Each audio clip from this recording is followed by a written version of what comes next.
Are you thinking what I'm thinking? What's up guys, Dota Academy here, and today we're going to be talking about the best heroes in patch 7.06. Now right off the bat we've got Axe, and Axe has been doing very well over the past few patches. In patch 7.05 he had a 55% win rate.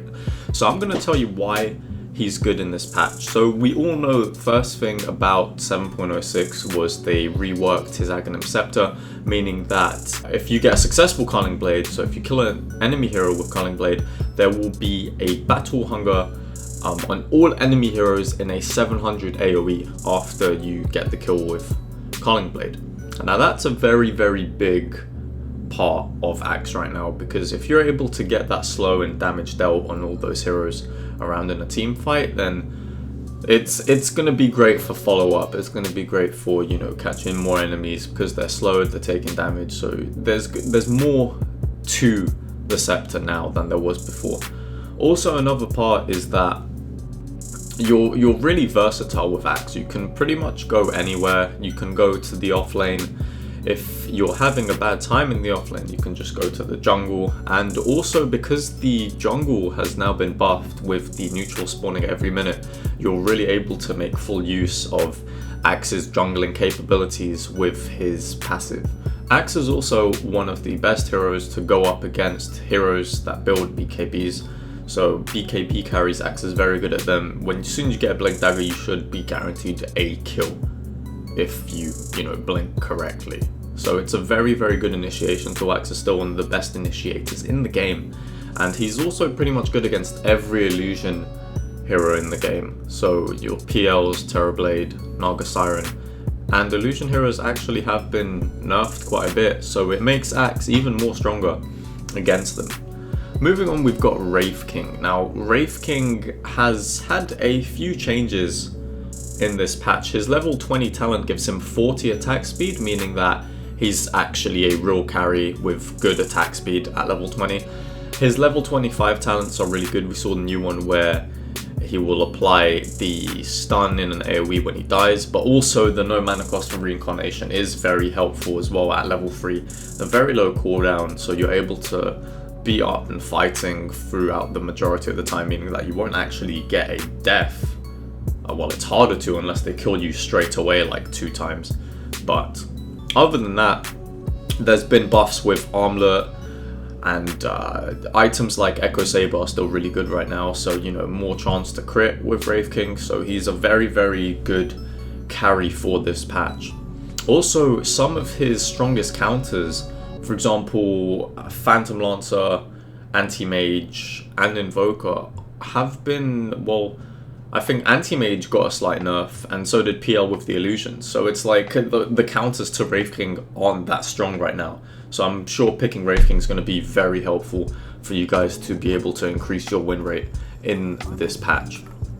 Moving on, we've got Abaddon, and Abaddon's seen recent buffs lately with new builds like the Midas into Radiance builds, but his healing is very strong still. Like, you can still get Vlad's Guardian Greaves or a mech, and it suits really well with his Q, being able to heal and do damage at the same time.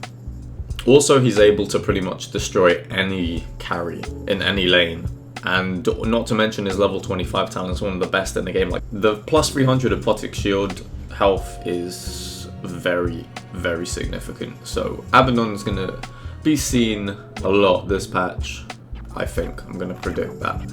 Moving on, we have Treant Protector. Treant Protector can literally steal any bounty rune at minute 0. Like, he's very good if your team is snowballing. He's able to get up an early Aghanims, meaning you'll have very good map control all around from an earlier time. He's also good at harassing with his stun, or you could use him for a defensive purpose, for example sitting behind towers to heal up teammates and towers and stuff like that. So Treant Protector, very good hero this patch. Moving on, we have Pudge, and I'll tell you why he's strong in this patch. Because the jungle camps, most of them have been reduced to the low ground now. So if a hero is farming a camp, they won't be able to see Pudge on the high ground, meaning that ganks are a lot easier and a lot better actually for Pudge in this patch. Also, Pudge can farm jungle creeps very efficiently with Rotten Dismember, making it very easy for him to get some levels and gold and XP in the jungle. Also, clarities and healing salves don't stop now when you get hit by any sort of neutrals or anything. So it means that Pudge can go around looking for ganks and not having to worry about like his mana stopping, stuff like that.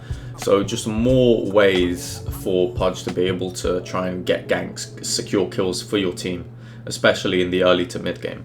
Other heroes that are really good this patch, we've got Shadow Shaman obviously increasing his base damage by 6, making him one of the hardest hitting right clickers at level 1, which is honestly absurd. And also Mass Serpentwood's base attack range has increased by 50, which is actually quite significant. You know, sometimes you place the wards down and they're not in range of hitting like the tower barracks, so they've increased the range now, making the wards a lot better. And also because his respawn talent was removed, they changed it to +4 ward summon, so that's going to be very, very helpful. If you're a Shaman player, you have more wards, that's more damage and easier to take out objectives and stuff like that. So Shaman definitely going to be seen a lot this patch. You could even see him at mid lane, stuff like that. Like, he has such high damage, he's got nukes, he's got the disable, like, and the ultimate, so you might be able to see, I think we'll see some more mid lane Shaman in this patch. Moving on, we've got the roamers like Spirit Breaker and Night Stalker, very good now. Spirit Breaker, he's got the plus 30% greater bash damage at level 20, significantly increasing his damage. He's also still a very, very good rotator, good at roaming around the map, good at getting pickoffs and that with his global range charge is very good. Onto Night Stalker. Night Stalker's Hunter in the night now makes him have flying vision at night, or flying movement for like 2 seconds, but this is really, really good because you're able to go over terrain, over cliffs, over trees, surprise ganks, very good for getting pickoffs in the game. And maybe we can see just builds with no ags. I mean, because you can have that freedom of movement, but also Aghanims are still a very good pickup on Night Stalker, getting more vision at night and all that good stuff.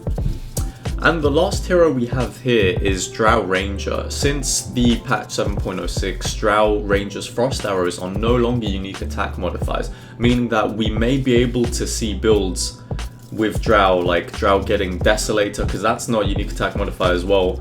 So a Drow could be hitting so much harder, armor reduction and slows. That's going to be ridiculous. Like, add a Eye of Skadi over that as well. That's going to be ridiculous.